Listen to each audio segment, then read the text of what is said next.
Assalamualaikum warahmatullahi wabarakatuh. Kami dari kelompok 2 akan memaparkan atau menjelaskan materi tentang risiko kredit. Dan di sini saya Ita Setiani NIM 192300-035 akan menjelaskan risiko kredit pada bagian pengertian dan jenis-jenisnya. Sebelum saya menjelaskan apa itu risiko kredit dan jenis-jenisnya, saya akan menjelaskan terlebih dahulu hal-hal apa saja yang hendak kita ketahui dari risiko kredit. Yang pertama, apa pengertian risiko kredit? Kedua, bagaimana jenis risiko kredit? Ketiga, bagaimana proses pengukuran risiko kredit berdasarkan BIS? Keempat, bagaimana cara manajemen risiko kredit? Baiklah, langsung saja. Pengertian risiko kredit menurut Hardanto tahun 2006 mengemukakan bahwa risiko kredit adalah risiko kerugian yang berhubungan dengan peluang gagal memenuhi kewajiban pada saat jatuh tempo.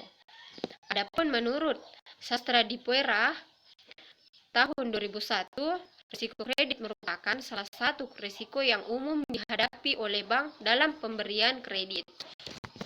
Adapun risiko kredit dapat timbul dari berbagai kemungkinan yang dapat terjadi, yaitu yang pertama, debitur tidak dapat melunasi utangnya. Kedua, obligasi yang dibeli oleh bank tidak membayar kupon dan atau pokok utang. Dan yang ketiga, terjadinya gagal bayar dari semua kewajiban antara bank dengan pihak yang lain. Adapun jenis-jenis risiko di sini terdiri dari 3 bagian. Yang pertama, risiko kredit pemerintahan. Kedua, risiko kredit korporat. Ketiga, risiko kredit konsumen. Adapun jenis risiko kredit pemerintahan di mana berhubungan dengan pemerintahan suatu negara yang mana tidak mampu membayar pokok dan bunga pinjaman pada saat jatuh tempo, terutama pinjaman bilateral antar negara. Yang kedua, risiko kredit korporat adalah risiko gagal bayar dari perusahaan yang memberikan surat utang, yang menerbitkan surat utang, gagal bayar dari perusahaan yang telah memperoleh kredit, serta gagal bayar dari perusahaan yang memperoleh penyertaan modal. Dan risiko inilah yang sering terjadi dalam bank. Adapun yang terakhir, jenis risiko kredit konsumen adalah risiko kredit yang terkait dengan ketidakmampuan debitur perorangan dalam menyelesaikan pembayaran kreditnya.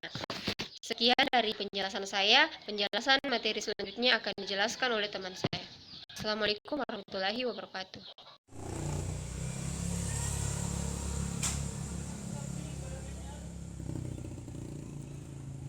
Assalamualaikum warahmatullahi wabarakatuh.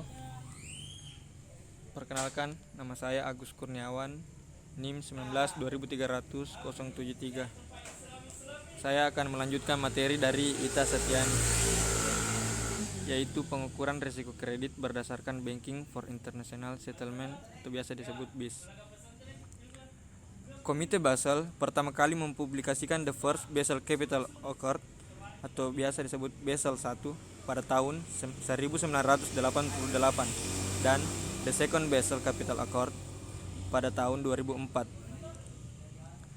Dalam ketentuan Basel I, rasio kecukupan modal hanya dikaitkan dengan risiko kredit dengan didasari oleh beberapa kalkulasi. Untuk pendekatan yang terdapat dalam Basel II berbeda secara mendasar dibandingkan dengan Basel I. Perbedaan ini terlihat dalam tabel yang seperti berikut ini. Basel I, yaitu yang pertama, fokus pada sebuah pengukuran tunggal bank yang berbeda-beda. Yang kedua, memiliki pendekatan yang sederhana terhadap sensitivitas risiko. Yang ketiga, menggunakan pendekatan one single size fits all pada risiko dan modal. Dan yang keempat, hanya mencakup risiko kredit dan risiko pasar. Dan Basel yang kedua, yaitu pertama, fokus pada internasional metodologi, memiliki tingkat sensitivitas risiko yang lebih tinggi, fleksibel untuk disesuaikan terhadap kebutuhan, dan mencakup risiko kredit, risiko pasar, risiko operasional, dan risiko lain-lain. Sekian materi dari saya lanjutkan materi berikutnya. Saya akan melanjutkan materi dari pemateri sebelumnya, yaitu cara manajemen risiko kredit. Yang pertama itu ada penyaringan. Cara ini menekankan pada pencegahan agar gagal bayar terhindar. Yang kedua, program pembatasan. Untuk membatasi besarnya kredit yang diterima oleh satu nasabah atau satu grup nasabah.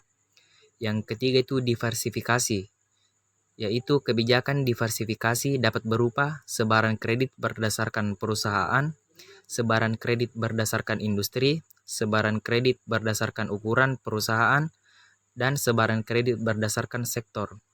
Sekiranya itu materi dari kelompok kami.